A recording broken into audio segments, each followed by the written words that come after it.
Inner peace is not something you achieve. It is something that appears when you stop fighting reality. Most people have it backwards. They believe that peace is waiting somewhere on the other side of their problems.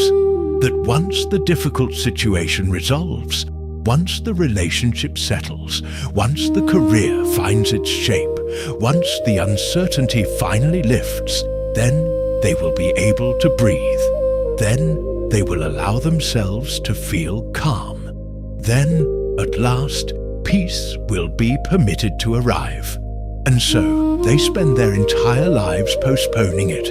They do not realize they are doing this. It does not feel like postponement. It feels like responsibility, like pragmatism, like the reasonable response to a life that has not yet arranged itself into the right configuration. But underneath that reasonable feeling, something else is happening, something quiet and corrosive.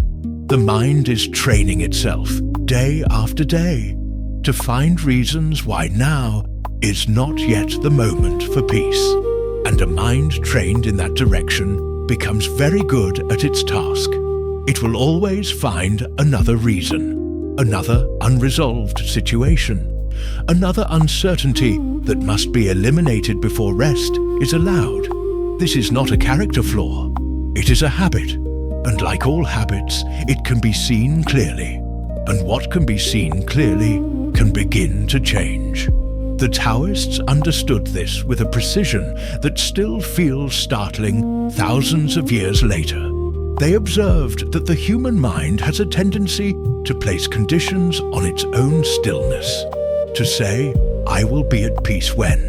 And they understood that this single habit, this one small arrangement of words, contains within it the seed of a lifetime of unnecessary suffering. Because the when never fully arrives, or when it does arrive, the mind has already moved on to the next condition, the next obstacle that must first be resolved before peace is finally permitted. Peace does not live in the future. It has only ever existed here. This is the first and perhaps the most difficult thing the Taoist tradition asks us to understand, not as a belief to adopt, not as a pleasant thought to carry around, but as a lived recognition, a recognition that the present moment, exactly as it is, with all its unresolved edges and imperfect conditions and stubborn uncertainties, is the only place where peace is actually available, not a diluted or temporary peace. The real thing, deep and unhurried and completely independent of what is happening around it. The Tao Te Ching opens with an observation that seems almost impossible. The Tao that can be spoken is not the eternal Tao. Lao Tzu is not being evasive. He is pointing directly at something the mind does repeatedly and automatically. The mind grabs life, names it, judges it, categorizes it as acceptable or unacceptable, and then responds not to life itself, but to its own interpretation of life. And in that gap, between what is and what the mind insists it is, all resistance is born. All unnecessary suffering lives in that gap. The mind at war with reality is the only war that can never be won. Think about what happens when a difficult emotion arrives. Not a catastrophe, just the ordinary difficult emotions that move through a human life with regularity. Anxiety before something uncertain. Sadness when something beloved is lost or changing.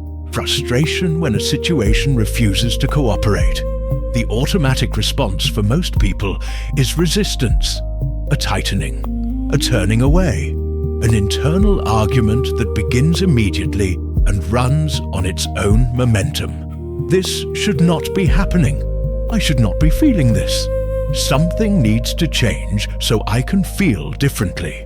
And the arguing itself, not the emotion, is what creates suffering that lingers. Because the emotion, left alone, moves. Emotions are not permanent structures. They are weather. They arrive with force, and then if they are not trapped by resistance, they pass. The sadness that is allowed to be sadness, without the additional weight of the mind's verdict on it, softens on its own timeline. The anxiety that is met with simple presence rather than with argument loses its sharpest edges more quickly than the anxiety that is fought. What we resist, we extend. What we allow, we release. This is not a modern insight. This is what the ancient Taoist masters observed, sitting quietly by rivers and in forests and on mountains, watching the nature of things move without interference. They noticed that nature does not resist its own processes. The mountain does not fight erosion. The tree does not argue with winter. The river does not refuse its own current. Everything in nature moves through its cycles with a completeness that human beings rarely allow themselves. And because of that completeness, nature is always in a state of what we might recognize as peace. Not the peace of nothing happening, the peace of everything happening exactly as it must, without a single thing being added in the form of resistance. Wu Wei, the principle of effortless action, is often explained in terms of what we do in the world, but its deepest application is internal. It is about the way the mind meets its own experience. Wu Wei of the inner life means allowing the present moment to be what it is without the additional effort of fighting it. Not because the moment is always pleasant, not because everything that happens is welcome or painless, but because adding resistance to difficulty does not reduce the difficulty. It only adds the suffering of resistance to whatever was already difficult. The Tao does not ask you to pretend that pain is not pain. It asks you to stop adding argument to pain. There is a quality that the Taoist tradition describes as pu. It is sometimes translated as uncarved wood, or the original state, the condition of something before it has been shaped by too many definitions and demands and judgments.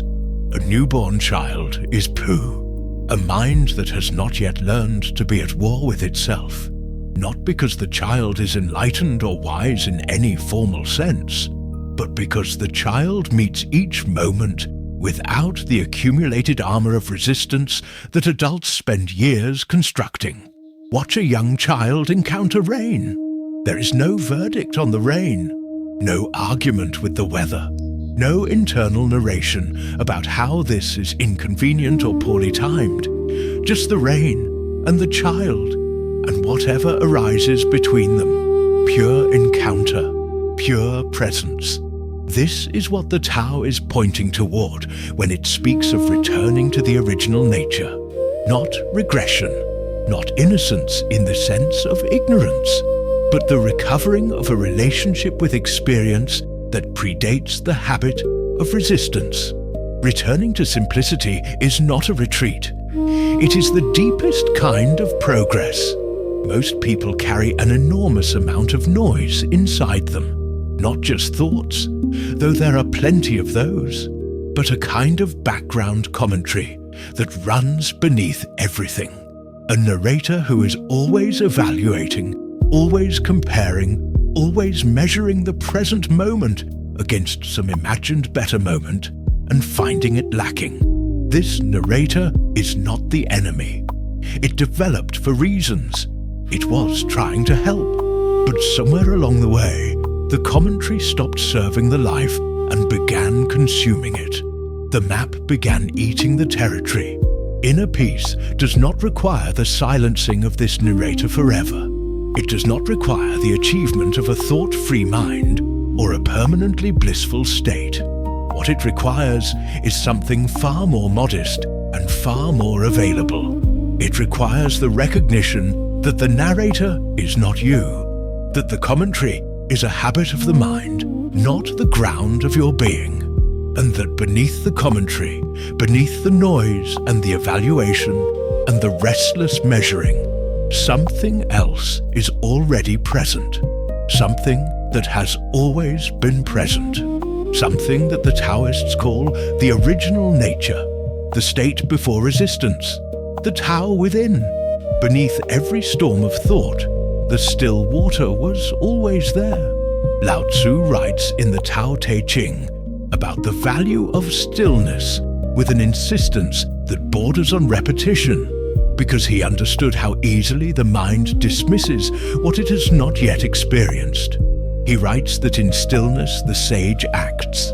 That clarity comes not from more thinking, but from less. That the turbid water, given time and stillness, clears on its own. He is not asking the reader to believe this. He is inviting the reader to try it, to sit just for a moment and allow the water to clear, to notice that the stillness itself does something that no amount of agitation ever could. This is why so much of Taoist practice involves doing less, not more, withdrawing from the noise rather than adding to it, not as a spiritual performance, not as an achievement to display, but because something genuinely important becomes available in that withdrawal. A quality of awareness that is only accessible when the mind stops insisting on its own constant motion. Stillness is not empty. It is the fullest thing available to a human being.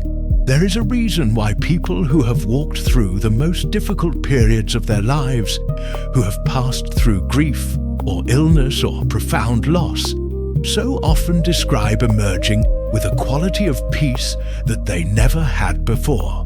Not peace because their circumstances became easier. Peace because something in the passage through difficulty, when endured rather than escaped, cracked open the habit of resistance. The mind, unable to fight any longer, finally stopped fighting, and in that stopping, discovered something that the fighting had always prevented. Peace was never on the other side of the suffering. It was in the willingness to fully enter it. This sounds like a hard teaching, and in one sense, it is. The invitation to stop resisting what is painful is not comfortable, but the Tao does not ask for comfort. It asks for honesty. And honestly, most of the pain that people carry is not the pain of their original difficulties. It is the accumulated pain of years of fighting those difficulties. Years of the mind insisting that things should have been different, should be different, must become different before peace is permitted. Strip away the resistance, and the original pain, though real, is often far smaller than the edifice of suffering that has been built around it. We do not suffer what happened to us nearly as much as we suffer our refusal to allow that it happened. The seasons are perhaps the most patient teachers the Tao offers. Think about winter, not as a problem to be solved or an inconvenience to be endured, but as a season with its own complete intelligence, its own necessity. The trees that appear dead in winter are not dead. They are gathering. Something is happening in the roots, in the deep structure, that the surface does not show. The cold is not a punishment. It is a preparation. And the spring that follows, with its extraordinary explosion of life and color, is only possible because of the winter that preceded it. One cannot be rushed without diminishing the other. Human beings are not exempt from this rhythm. There are winters in a human life, seasons of contraction, of quiet, of apparent stillness that can feel like loss, but are in fact a gathering, a deepening, a preparation for something that has not yet declared itself. The Tao asks that we meet these seasons with the same acceptance we might offer the winter sky, not pretending to enjoy what is cold, not forcing warmth that is not yet the season's truth, but trusting that the rhythm knows something the impatient mind does not. Every winter carries a spring within it. The Tao never wastes a season. Inner peace, then, is not a destination. It is not a state to be achieved through the right combination of practices and beliefs and fortunate circumstances.